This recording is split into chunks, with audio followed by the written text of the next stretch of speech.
Bunyog, bunyog, halikan na kasama ka. Bunyog, kapag buklod ay may pag-asa. Nanindigan si Bamban Tarlac Mayor Alice Go na lalaban siya ngayong isinailalim siya sa preventive suspension dahil sa mga reklamong may kinalaman sa Pogo. Bukod kay Go, 2 opisyal pa ang damay sa suspensyon. Ayon naman kay Senador Risa Hontiveros, dapat lang masuspende ang alkalde dahil sinubukan niyang pigilan ang investigasyon sa Pogo raid. Nasa frontline ng balitang yan si Ria Fernandez. Isinailalim sa preventive suspension nang walang bayad ng Office of the Ombudsman si Bamban Tarlac Mayor Alice Go kasama ang kanyang Business Permit and Licensing Office Head na si Edwin Ocampo at Municipal Legal Officer na si Aiden Sigua. Nagugat ang suspensyon nila sa isinampang kasong administratibo ng DILG laban sa 3 sa 2 dati at kasalukuyang Vice Mayor ng Bamban at sa mga miyembro ng Sangguniang Bayan. Dahil yan sa maanumalyang operasyon ng Pogo sa kanilang bayan. Sa 9 na pahinang desisyon ng Ombudsman, sinabi nitong posibleng maimpluwensyahan ng respondent sa mga testigo at ebidensya sa kaso dahil lumalabas sa reklamo ng DILG na malaki ang kaugnayan ng mga opisyal sa operasyon ng Pogo sa lugar nila. March 13 ang salakayin ng mga otoridad ang kumpanyang Zunyuan Technology sa loob ng compound ng Baofu Land Development Incorporated kung saan isa sa mga may-ari si Mayor Alice. Bago ito, ni-raid na rin noong March 2023 ang kaparehong compound ng salakayin nila ang naunang Pogo sa loob na Hongsheng Technology Incorporated. Sabi ng DILG, si Mayor Alice din mismo ang nag-apply sa Letter of No Objection sa munisipyo para sa Hongsheng noong hindi pa siya mayor. Dito na nadawit ang pangalan ng Business Permit and Licensing Office Head na si Ocampo dahil siya ang nag-asikaso sa mga permit kahit kulang-kulang ang mga dokumento ng mga Pogo. Naging pabayarin daw ang legal officer na si Sigua dahil hindi niya raw inimbestigahan ang anomalya sa business permit ng mga Pogo kahit malinaw na may kulang sa requirements. Ayon sa Ombudsman, preventive measure lang ang ibinigay nila sa 3, pero posible silang masibak kung mapatutunayang totoo ang mga aligasyon. Iginagalang naman daw ni Bamban Mayor Alice Go ang desisyon ng Ombudsman pero ilalaban daw niya ang kanyang kaso. Sa isang pahayag, naninindigan ng alkalde na wala siyang kasalanan pero tila nahatulan na raw siya bago pa man marinig ang kanyang panig. Paglabagaan niya ito sa kanyang karapatan bilang isang tao at bilang isang alkaldeng binoto ng mga Pilipino. Ayon naman kay Senator Risa Hontiveros na siyang nangunguna sa pagdinig sa Senado, noon pa nga dapat sinuspinde si Mayor Go.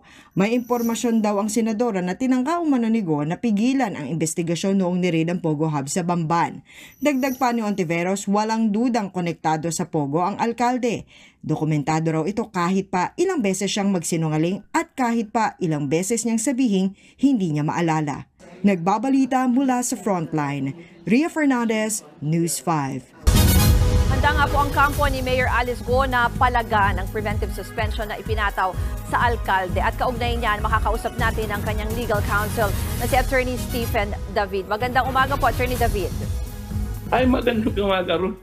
Long time no see. O nga po. Sir, tanungin ko lang po kayo kasi narinig na namin, nakita namin yung pahayag ni Mayor kahapon. Ano po, kailan niyo po siya huling nakausap at baka may iba pa po siyang sinabi tungkol dito sa pagpapataw ng preventive suspension? Actually, nakakausap naman kami every now and then, although sa sa phone. So, hindi kasi yung preventive suspension, sasagutin namin yan eh. Kasi sa paniniwala namin, may karapatan din naman siya na malaman ng Office of the Ombudsman yung kanyang side. Napakaganda kasi ng side namin. Sana kung makita ng Ombudsman yon, naniniwala naman ako sa sense of fairness ni Ombudsman na makita niya yung side namin at mailip yung mga suspension nila ng 3. Pero may binanggit po kasi si Senator Risa Hontiveros na nagkaroon na daw po ng effort si Mayor para pigilan itong investigasyon eh. Alam mo, ang allegations, hindi ebidensya yan, ha? Ilang araw na ba kami nag-hearing sa Senate? Ilang oras na? Bakit di nila i-presenta yan, di ba? At saka, yung mga allegations, madali namang sabihin yan eh. Pero kailangan i-prove mo. Kasi ang allegation, kahit sino pwedeng gumawa ng allegations. Kaya lang, kailangan i-prove mo yon. They have all the opportunity. Nasa kanila yung oras, tsaka yung time, yung power nila over the Senate investigation, di ba? Di tawagin nila sino yung Sino yung inimpluwensyahan? Diba kasi ako, wala akong alam na ganun. Yung isa pa po, itong preventive suspension ng Ombudsman ay base sa rekomendasyon ng DILG dun sa mga reklamo laban kay Mayor Go. Pero sinasabi kasi ng DILG, kahit ito po ay nabanggit na noon sa hearing, meron pa daw po atang financial interest o share si Mayor Go doon sa Baofu Land. Kasi ayan yung kung nasaan yung pogo na ni-raid. Ano po? Anong masasabi nyo dyan? Alam mo, una-una, ang pogo, hindi naman bawal yan. Ang pogo, merong PAGCOR license.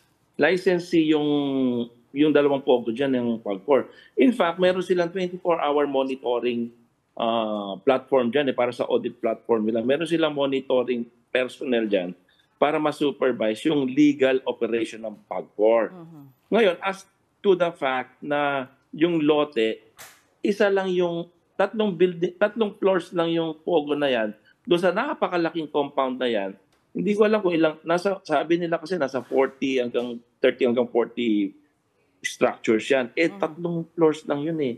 So paano mo ngayon sasabihin na illegal yung ginagawa ng Baofu? Kahit na ganon, si Mayor naman wala na siyang connection sa Baofu before pa ng kanyang, ng kanyang pag-assume as Mayor, nag-divest na siya doon. Pero yung Baofu... So, lesser lang Ruth ha? Yes, opo. Yung Baofu, lesser lang siya ng mga structures doon. Yung mga structures doon, wala pang 2% o 5% yung POGO allocation doon. Kahit pa sabihin mong POGO yon, illegal naman yan. Meron namang approval ng PAGCOR, license ng PAGCOR yan. So wala akong nakikita ng problema doon eh. Yung sinasabi po kasi, wala na po kasi daw license to operate itong Sonyun o yung Hosheng nung nabigyan po ng business permit from the Office of the Mayor. Meron. Oo. Meron provision na. Kaya nga sabi ko nga, mabigyan lang kami ng opportunity sana na Ombudsman na makita yung side namin. I'm sure, napaka-fair naman ni Ombudsman para hindi niya naman mapansin yun, makita yun. Kaya i-emphasize namin yan. Oo. Kumbaga kaya nyo pong sagutin itong mga aligasyon at patunayan po na yung sinasabi nga ni Mayor doon sa statement na wala po siyang kasalanan. Oo naman. Kasi nililink siya sa mga pogo. Ano bang connection niya sa pogo? Wala nga siya, hindi nga siya nakita doon, wala nga siyang pangalan doon. Hindi ko maintindihan. Tapos ina-expect siya na ma-curb niya yung mga illegalities doon kung meron man, mga human trafficking, kung ano man yan, assuming meron. Hindi niya authority yun hindi niya jurisdiction yun. PAGCOR ang nandun para mag-supervise niyan.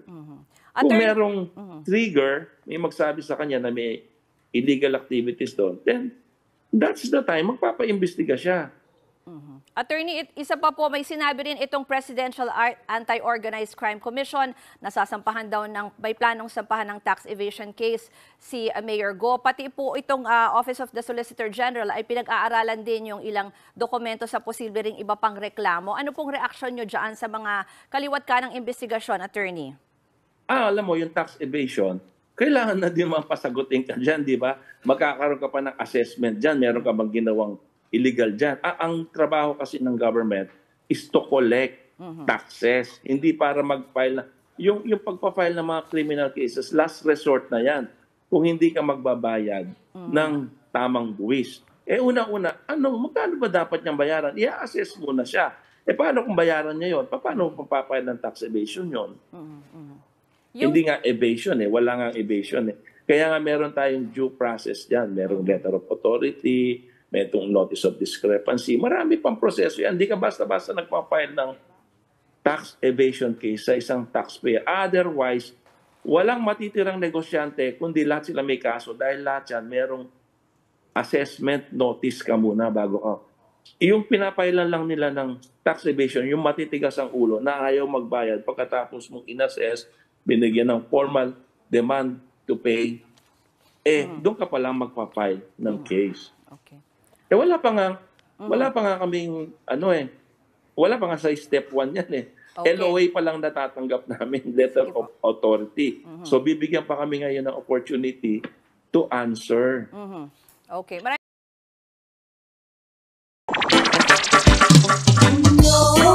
May kulanong salita na ang ibig sabihin dito ay ang pagkakaisa. Bunyog Party List.